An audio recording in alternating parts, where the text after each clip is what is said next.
Hello everyone, स्वागत है आप सभी का फिर से एक बार। एमएसटीसीटी 2026 जो नजदीक आ रही है।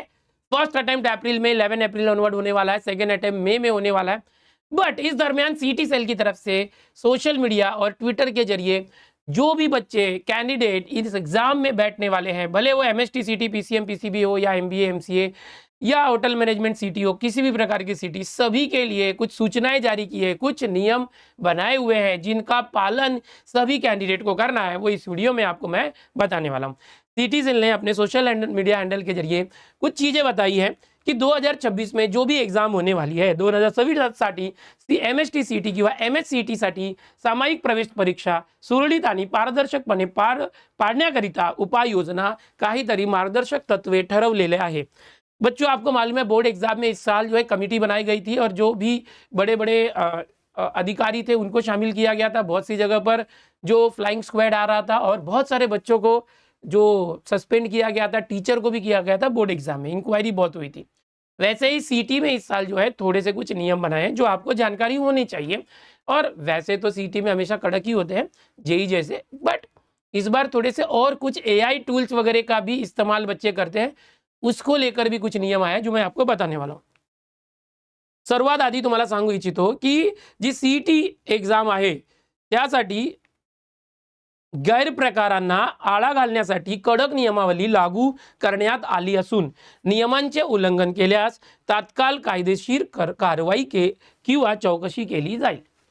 यानी जो भी नियम मैं बताने जा रहा हूं सीटी सेल की तरफ से अभी जारी हुए हैं, अगर वो नियम में कुछ भी कोई पाई जाती है कि भाई कोई नियम तोड़ रहा है तो कार्रवाई का इन्होंने बोला है। अभी सबसे पहले शांतता रखने, अभी बहुत सारी जो एग्जाम है एमएसटीसीटी की अप्रैल में चालू हो रही, कुछ एग्जाम एमबीए एमसीए वगैरह जल्दी चालू हो रही। तो ये कॉमन सबके लिए कि भाई जब भी आप सेंटर में पहुंचते हो, एग्जाम हॉल में हो, शांति रखना है, किसी से बात दूसरों से नहीं करना है, खुना करणे, उमेदवारांशी बोलणे किंवा कोणत्याही प्रकारे संभाषण करणे निषिद्ध आहे, मनाई है। बोलना नहीं है, इशारे नहीं करना है, पहला बात। दूसरा, किसी भी प्रकार के नोट्स, पुस्तक यानी बुक्स वगैरह या कोई भी प्रिंटेड मटेरियल आपके पास नहीं रखना है, नहीं तो उम्मीदवारी रद्द केली जाईल, कैंडिडेचर जो है कैंसिल किया जाएगा। पूर्णबंदी, क्या है पूर्णबंदी?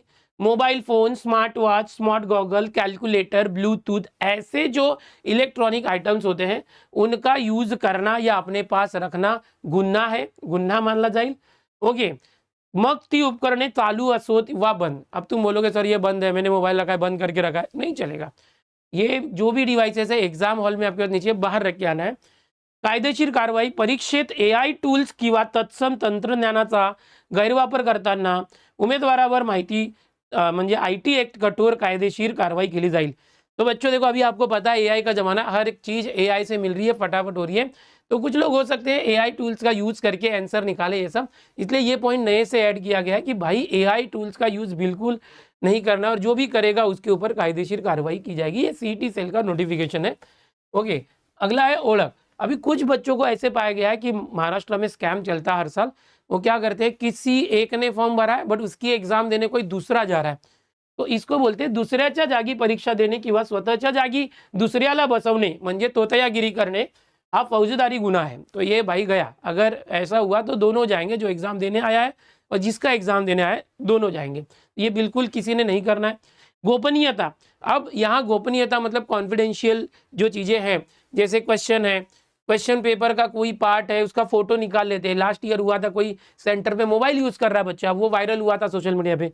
तो क्वेश्चन पेपर का या स्क्रीन का किसी भी प्रकार का कोई भी फोटो प्रश्न पत्रिके का वो सोशल मीडिया या किसी भी सोशल मीडिया प्लेटफॉर्म पर प्रसारित नहीं होना चाहिए। अगर कोई ऐसा करने का प्रयत्न करेगा तो कायदेशीर खटला भरला जाएगा। ये इस तरह से कुछ चीजें हैं। शिस्त, अभी यहाँ पर एक शिस्त भी बोला है कि भाई आप जिस सेंटर पे एग्जाम देने गए वहां के जो भी कर्मचारी है उनके साथ गैर वर्तन मत करो, मिसबिहेव मत करो। ओके, नाही तो शैक्षणिक वर्षासाठी दोषी परीक्षार्थीस परीक्षेस बसण्याची संधी नाकारली जाईल, तसेच योग्य ती पोलीस कारवाई केली जाईल। फेरफार, हॉल टिकट अगर है तो हॉल टिकट आपको जो आया हुआ है वही है, उसमें कुछ लोग एडिट कर देते हैं, तो एडिट नहीं करना है, जो हॉल टिकट में आए वही रखना है। बायोमेट्रिक डेटा में कोई छेड़छाड़ नहीं करना है। ये मतलब किसी ने फोटो हॉल टिकट में बदल दिया, वही पिछला पॉइंट था ना, दूसरा कोई जा रहा है, ये बिल्कुल नहीं करना है, वो पकड़ में आ जाएंगे सिस्टम में। ठीक है। अभी कोई बच्चे सोचेंगे सर आप डराने का काम कर रहे हो, मैं बिल्कुल डराने का काम नहीं कर रहा हूँ, मैं आपको बताने का काम कर रहा हूँ कि सीटी सेल की तरफ से ये चीजें जारी हुई है जिसकी जानकारी आपको होनी चाहिए।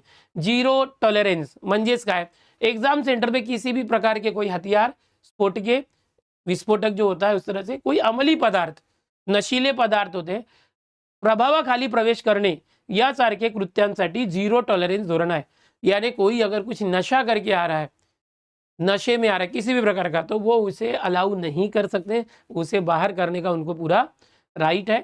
असे उमेदवारांची तात्काळ हकालपट्टी करून त्यांना पोलिसांच्या स्वाधीन केले जाईल। अगर आप में से कोई ऐसा है जो ये सब चीज़ें करता है तो बिल्कुल एग्जाम के पहले नहीं करना, नहीं तो एग्जाम में बैठने नहीं देंगे। तो आपको बताना चाहूँगा कि चालू वर्ष में, इस करंट ईयर में, ये जो आप देख रहे हैं सीटी सेल की तरफ से ये एक जनहित में जारी हुआ है सभी उम्मीदवारों के लिए, कैंडिडेट के लिए।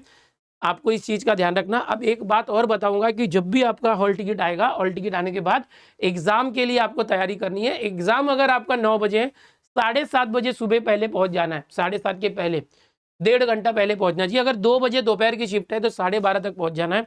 आप अपने पास आपका एडमिट कार्ड, आधार कार्ड या ID कार्ड लेके जाइए वेरिफिकेशन के लिए। कम से कम चीज़ें लेके जाइए। कुछ लोग जो है गहने पहनते हैं, लड़कियां हैं या वो, पिछले बार अभी TT एग्जाम वगैरह हुई थी, बहुत ज़्यादा चेकिंग हुई थी, सब चीज़ें बाहर रखने को बोला गया था। मोबाइल वगैरह लेके जाते हैं तो रखने की व्यवस्था करें, क्योंकि जिस सेंटर पे आपका एग्जाम होगा हो सकता है वहाँ पे कोई व्यवस्था ना हो।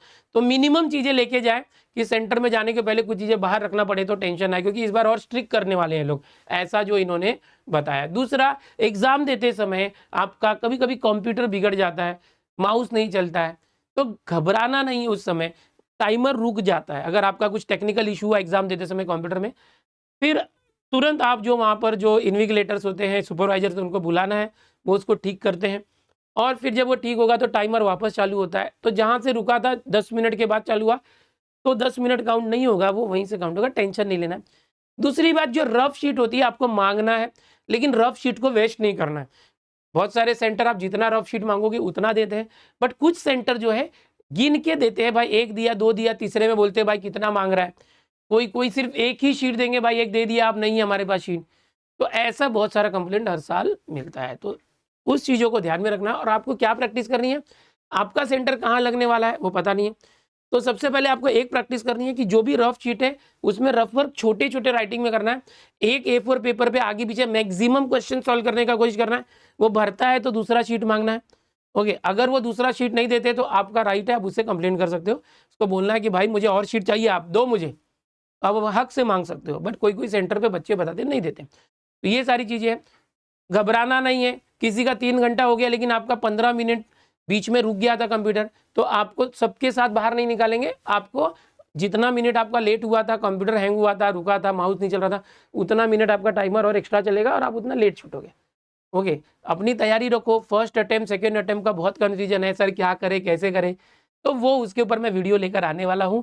आपको बता दूं, मैं बोर्ड के पेपर्स चेकिंग में बिजी था, वीडियोज लेकर नहीं आ पा रहा था, सिर्फ लेक्चर ले रहा था। अभी आपके गाइडेंस के लिए मैं कमबैक मेरा हो चुका है, मेरे पूरे बोर्ड के पेपर्स चेक हो चुके हैं।